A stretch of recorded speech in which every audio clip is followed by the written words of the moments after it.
Hi there, I'm Carmen Roberts and you're watching Online Check-In, the fast-track guide to all that's weird, wonderful and worth your while in travel on the web.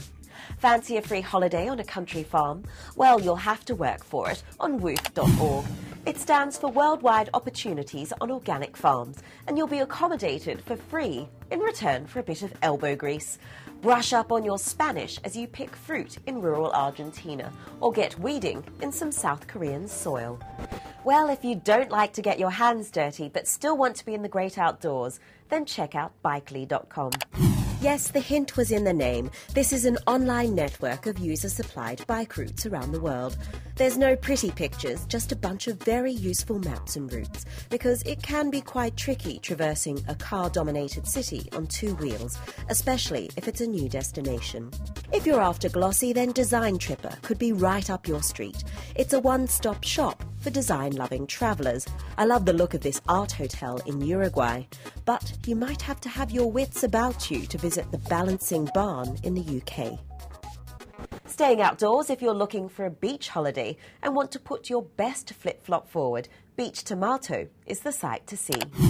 It's the newest authority on beach culture, showcasing not only where to go, but also what to wear, what to read and what to listen to. Personally, I think the Where's Hot map is the most useful, showing you how to follow the sun all year round. Beachionary is another sand sourcing website.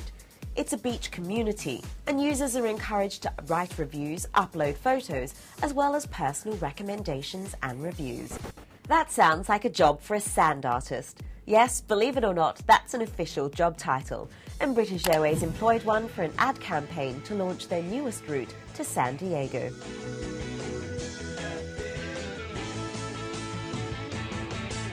Time now to turn on the apps, and Airbus has gone all futuristic to get you excited about what their plane cabins will look like in 2050.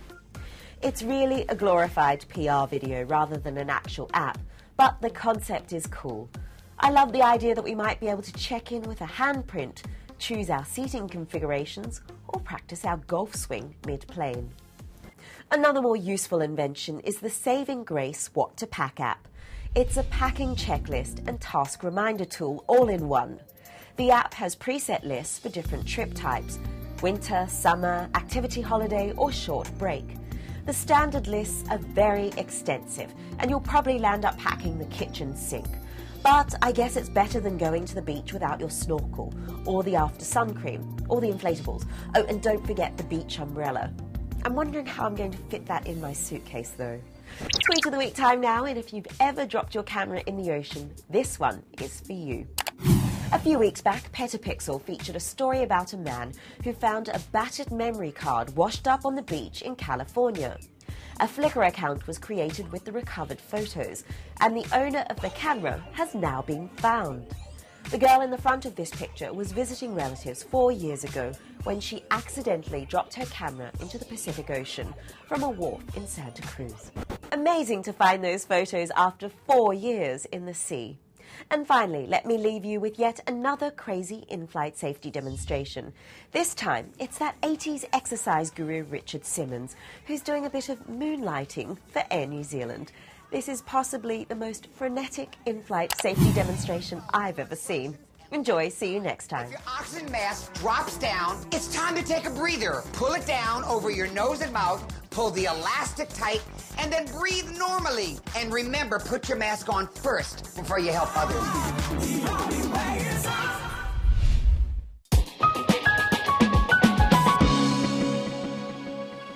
Bueno, me gusta el Barça porque tiene un toque perfecto, juega súper bien y es lo mejor que tiene España en estos momentos. M'encanta el Barça per la manera que han revolucionat el futbol i, esclar, per Messi també. I love Barcelona because they have all the greatest players in the world and they won so many cups. And I love Barcelona Football Club because, quite frankly, this is an amazing stadium. Sure, the Catalans love their sport, from motor racing to basketball to cycling, but it's football that is the sport that unites this city. More than just a club is the motto, but hang on, let's just look at the football bit. Champions League winners once more this year. Arguably one of the greatest teams to have ever graced a football pitch, supplying 8 players to the World Cup winning Spanish team in 2010, and boasting a player who at only 24 years old is now set to be the best of all time ever. For all these reasons and more, this museum at the Camp Nou Stadium is the 3rd most popular in Spain and the most popular in the city, with nearly 1.5 million visitors a year.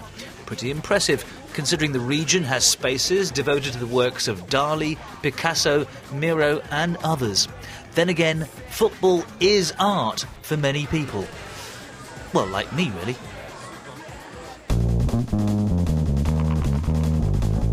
Created in 1899, the history of the club is very much a Catalan saga, one of independence and defiance.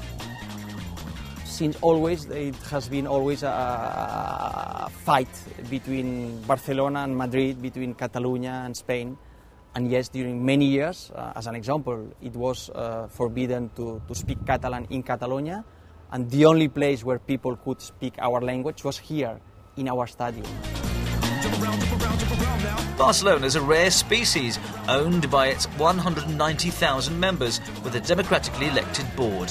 And then there are the 1,500 fan clubs around the world. We are also number 1 in Europe with 57 million people.